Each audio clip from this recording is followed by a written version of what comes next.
everyone, it's Jameson Cable here with the Kentucky History Channel, and I'm here at the Mercer County Library History Research Center with David Kirkpatrick. How you doing? Great, how are you? Doing good. And like many places around Kentucky, they're focused on history and research. And here in Mercer County is a great place for you to come and do your research or just learn something new.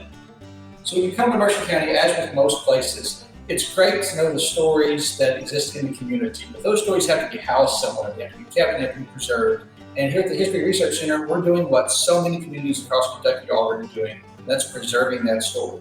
So whether you are looking for a bit of information about someone well-known or famous, or whether you're doing your own family research, public libraries and local historical societies are a great place to visit. When you visit us, you'll see a collection of books, microfilm, and vertical files that share that information, and we can help build that story of your family in Kentucky and the role they played in its history. So we'll get here, David. Well, our job in the History Research Center is to house history in any form that it comes to us in. So we've got a pretty broad set of items that are part of our collection, and it's been fascinating how people have located things and brought things in, and some of these you will probably expect to see in a place like this, and others you might not. Some bubbles on here. This is a letter written from Harrodsburg in 1835, and it's beautiful penmanship here. You can see it's had some wear due to water and those sorts of things, but all in all, that iron bowl ink of the day has stayed really consistent. So those are the sorts of things that we tend to have. This is one of our older pieces dated in 1835. We've got a letter from Henry Clay. We've got things like that in the collection. So people expect that sort of thing, but sometimes we'll get other items that maybe are a little more surprising. So we have a donation of record books from our local Masons chapter. We've had things from Rotary and the Historical Society here has brought us a few things, just a number of clubs throughout the years. These records really tell the story of average people, which is what most people want to know about. They want to know what their family was like. And so the rich and famous are wonderful, but this sort of thing really tells the story. And then we get into all these sorts of formats. I always ask people, what does, this breaks my heart, because this is not ancient technology.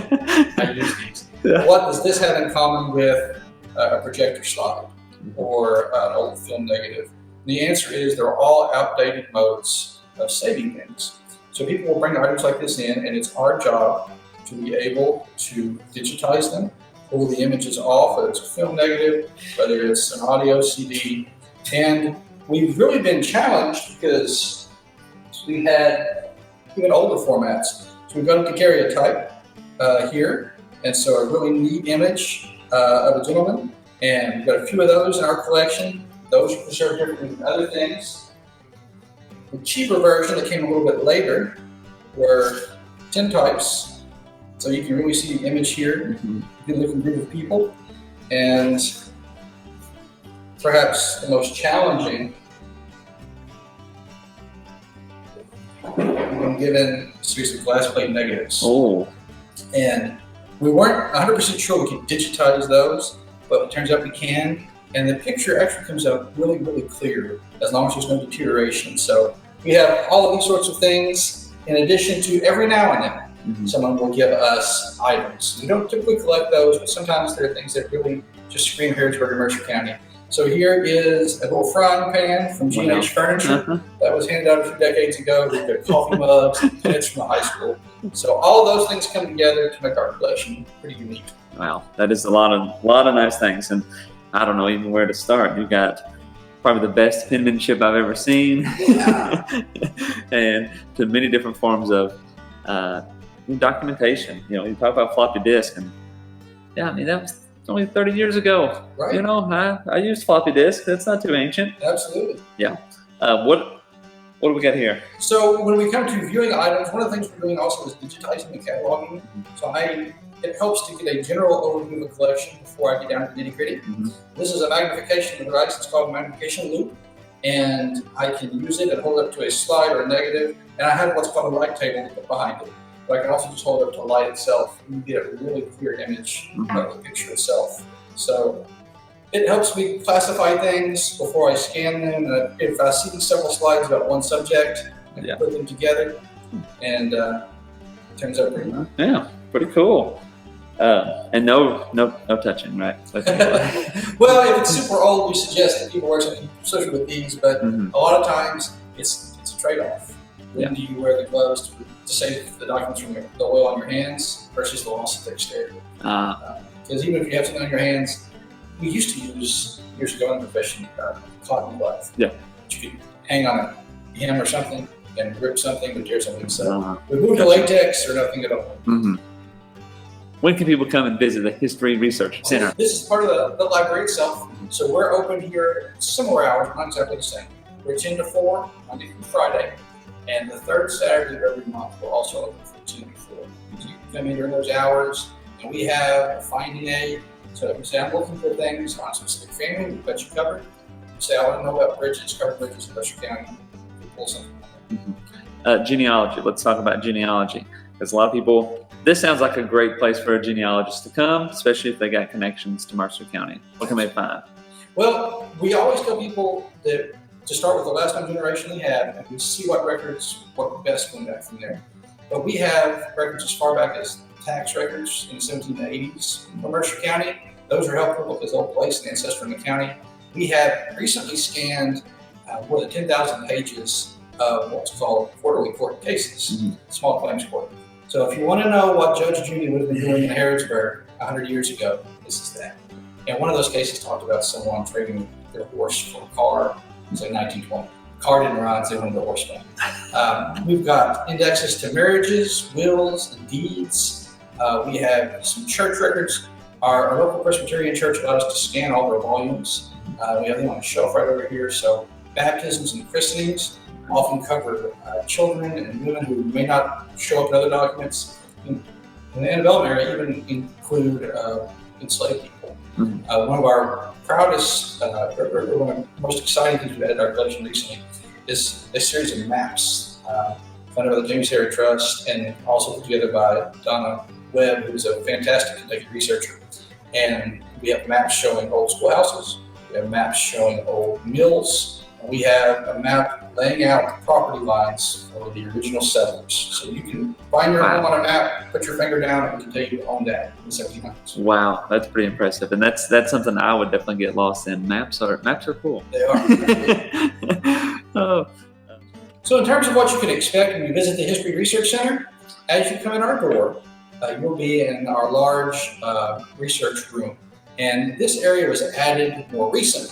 The front of the house was built in the 1850s by someone who was born into slavery, purchased his freedom, and made a living constructing homes and buildings here in Mercer County. So as you come in, you'll see some tables for research. You'll see a number of bound volumes that have not only Mercer County records, but they're divided sometimes by subject, such as military service, churches, schools. We have a category for Virginia records, because Kentucky is part of Virginia.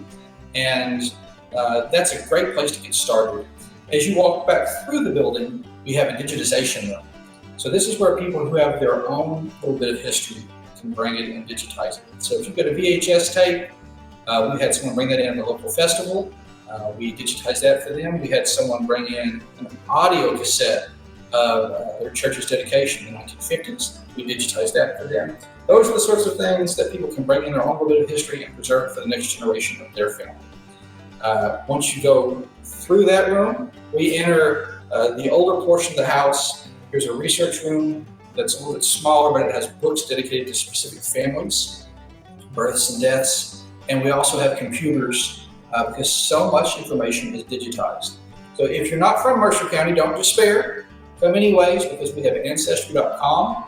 We have Fold 3, which does military records from the American Revolution up through at least Desert Storm. I think after that, I think maybe even the Afghan War. And we have Newspapers.com, which allows you to search historical newspapers nationwide. Those are all available here for free. So that is, in terms of the public areas, that is what primarily is contained here, but we also have our vaults that we can bring records out from. A number of items we've been given are older, they're not bound in books, and so we keep them in a protected room that's kind of climate controlled. But we have an index to those things, and they cover biographies of people to biographies of properties, specific historic properties. And then we have things about subject file.